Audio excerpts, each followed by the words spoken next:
Hey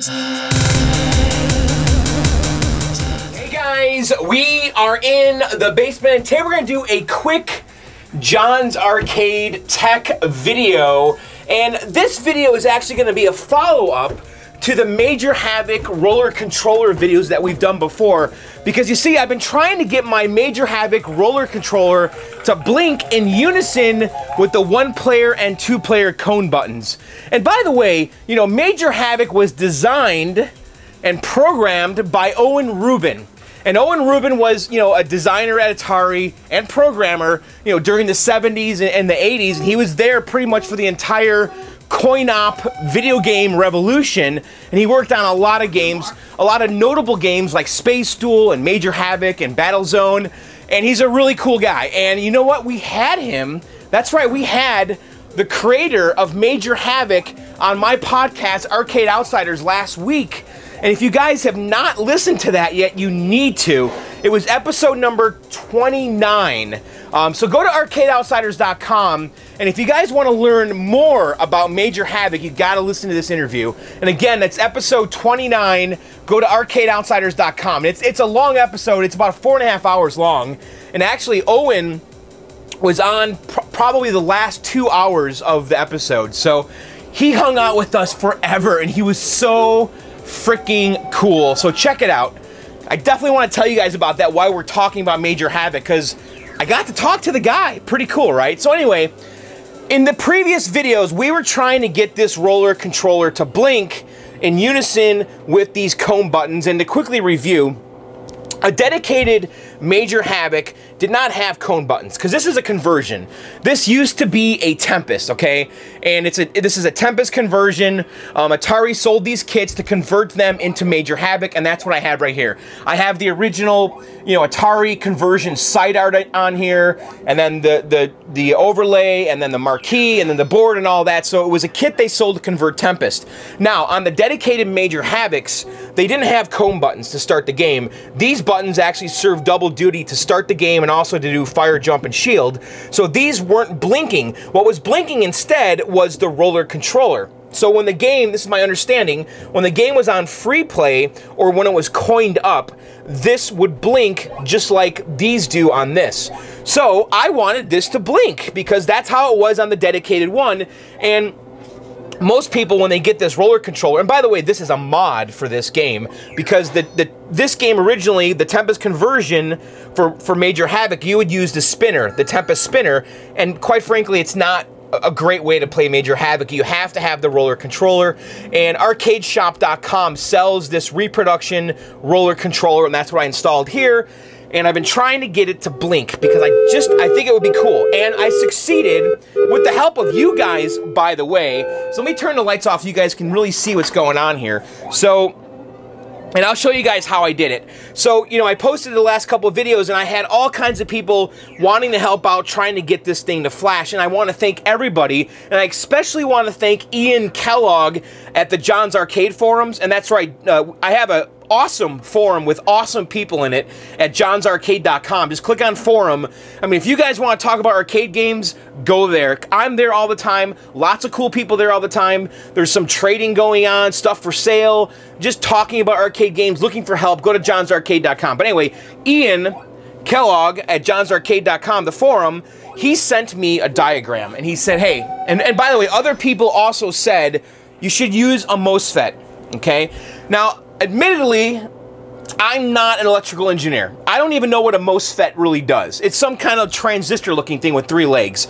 And so, somebody on YouTube said I should use the IR F510, okay, which is a MOSFET.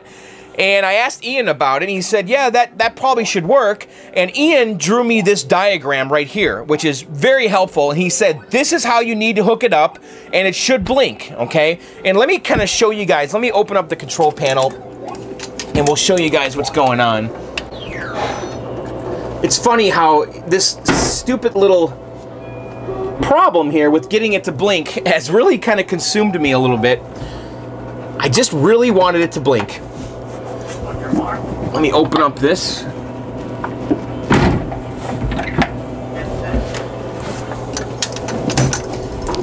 Okay, so here's how I did it.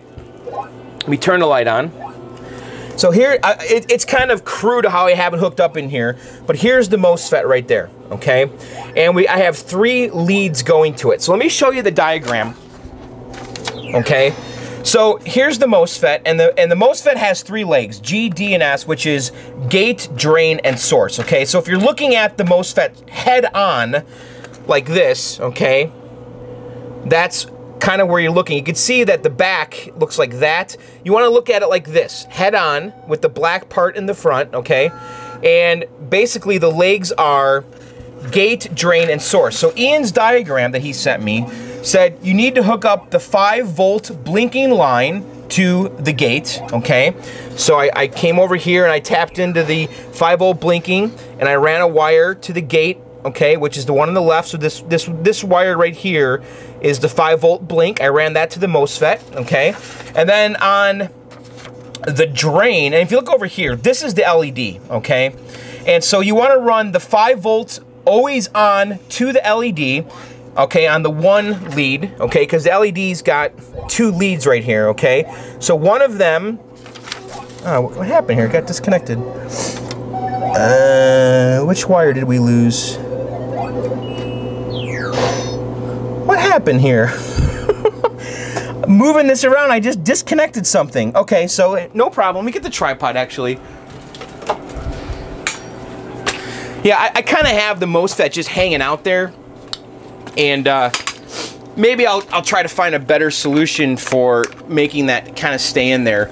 So, all right, let's take a look in here with the tripod. And I'll try to put it back together. Whoa, night vision, look at that. Fancy. Turn the light on. Okay, so let's kind of zoom in a little bit. Okay, so here's our MOSFET, okay?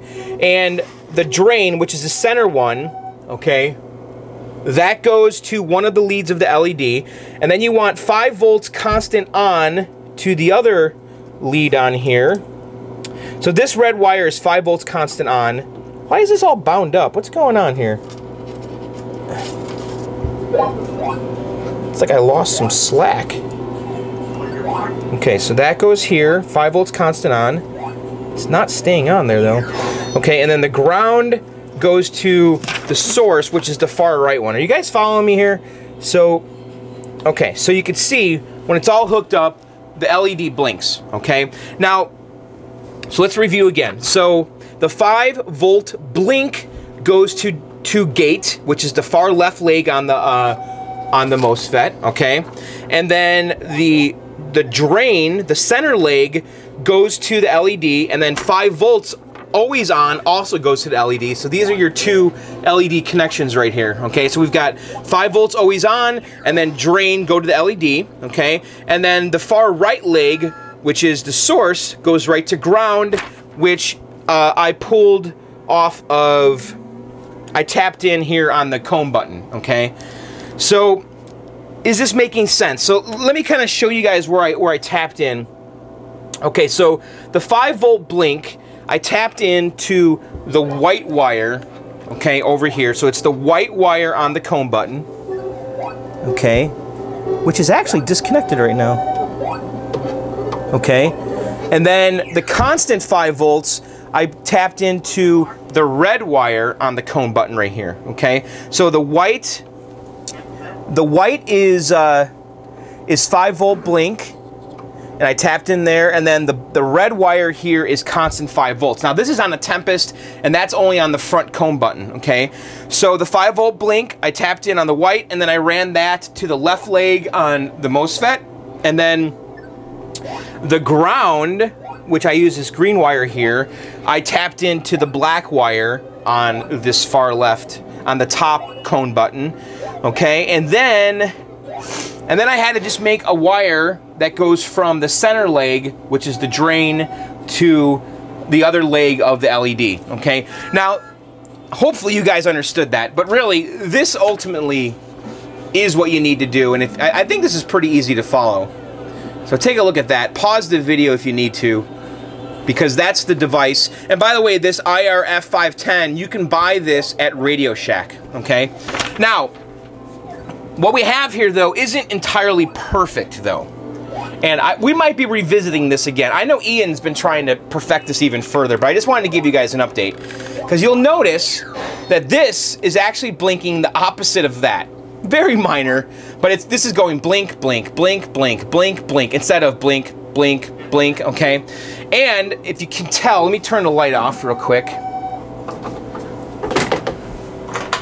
If you can tell, and I think this is the nature of the LEDs, this never turns off 100%, okay? I think what's happening here is actually ghosting, okay? It's going basically from bright to dim, bright to dim, bright to dim, instead of bright to off, bright to off, bright to off. And the LED I have in here is from CoinTaker, and it is a premium flex LED. It is not a ghosting one, though. It's not a non-ghosting one. It's just a standard, regular old ghosting type LED. And the reason is that when this thing is getting low voltage, it doesn't turn off completely. It kind of stays lit. And that's why the pinball guys use the non-ghosting ones, because the non-ghosting LEDs turn off completely when the voltage is below 4 volts, okay? And so when I use the non-ghosting in here, it would blink actually on, off, but then when I start the game, because when you start the game, the LED goes solid, okay? And when I start the game, the LED, this LED would actually go off completely. So let me just kind of show you guys how it behaves. So turn the light off again. So, all right, so you can see it's flashing on, off, okay? And then if we start a game, it goes solid, okay? Perfect, it's exactly what I wanted. So, as of right now, it's good. However, the one thing to point out here, though, is that it's actually in the dim mode. Because remember I said it was going bright, dim, bright, dim, bright, dim. When you start the game, it actually goes dim. It doesn't stay on the bright, it stays on the dim. It still looks good, though. It's actually pretty bright. But it's not as bright as it could be, so I'm not sure about that. I know Ian thought maybe that this part, the IRF 510, isn't a very good MOSFET. So again, we might be revisiting this. And also, I was kind of wondering how this would behave with an incandescent bulb. Let me pull this out, and let me kind of show you what the flex LED looks like. See that there? And they call it a flex here because you can kind of aim this anywhere you want, which is good because I want to aim it into the hole that's pointing at the roller controller. I want to try an incandescent bulb here with this because I never have, and I'm curious how the incandescent bulb behaves with this MOSFET. So I'm just putting, and it doesn't even light up. Look at that. Oh no, it does. Okay, actually the incandescent bulb works. Let's see. So the incandescent bulb, actually that's not bad. So it's kind of a yellowy color because the incandescent bulb is kind of yellowy when it's lit, and then it diffuses through the roller controller, which is kind of a greenish yellow color. But that is absolutely turning off. It's like, look at that. That's lit off, lit off, lit off. Because the incandescent bulb doesn't have that ghosting effect that LEDs do. Boy, that actually looks pretty good. I might leave it like that. I don't know. What do you guys think? You like the green or you like the incandescent? So let me see what happens if I start a game. Oh, look at that. It turns off completely. Huh. So the voltage drop, I think is too significant when the game starts. Well, that's interesting. So I guess you cannot use an incandescent bulb here. Well, I mean, we're getting closer. I don't think that we've perfected this just yet, but I just kind of wanted to give you guys an update on this because it's kind of a fun topic. So yeah, the LED has no problem with the lower voltage here, and maybe it requires less amps because the LED has no problem staying lit when the game's going. So yeah, I mean that's pretty much it. What do you guys think? I think it looks pretty badass. Let's wait for the game to end here. And by the way, the roller controller is amazing. It is definitely the way to play this. Alright, so the game's over, and there he goes, it flashes. So, yeah, we're getting somewhere, guys. So, yeah, that's it. I just kind of wanted to give you guys a quick update on that. Hope you liked that and found that information useful, but I think we're going to be revisiting this topic. I'm not convinced that we've really got it as good as it can be. So, I know Ian Kellogg, thank you, is helping me to maybe make it better. So Ian, if you're watching this video, maybe what you saw there will help you figure this out even further, and maybe if you guys have some ideas too, because again, it's going bright, dim, start the game, it stays dim. So there's a voltage drop here. It's not sending 5 volts when the game starts. It's probably around 3 or 2, who knows. It's enough to keep the LED lit, but not enough to keep that incandescent bulb lit. So that's strange. So anyway, that's it. I just want to give a quick update here. You know, this is kind of a bonus weekday video, and then this weekend I'm going to be back in the garage, guys, and we're going to be getting to Journey part number 3. That's right, the Journey restoration part number 3. I picked up some more parts, some filter caps for the bottom on the transformer, and I also picked up a switching power supply adapter. We might go that route. I know I rebuilt the original power supply last time. I'm just not convinced that my power problems are behind me, so we will revisit that in the next video, which should be up Sunday, maybe Monday, so stay tuned for that. So anyway, guys, if you've never subscribed to my channel, go ahead, click subscribe. I release new videos on Sunday and sometimes in between. And then also, check out my 2 podcasts. One's called Video Game Outsiders at videogameoutsiders.com, and also Arcade Outsiders at arcadeoutsiders.com. Both of those podcasts are both live Tuesday night at 9 p.m. Eastern and 11 p.m. Eastern at allgames.com. Or you can listen anytime during the week on iTunes or Stitcher. Just search for Video Game Outsiders or Arcade Outsiders. So, all right, that's it. Hope you guys like that. I'll talk to you guys very soon. Later. Bye.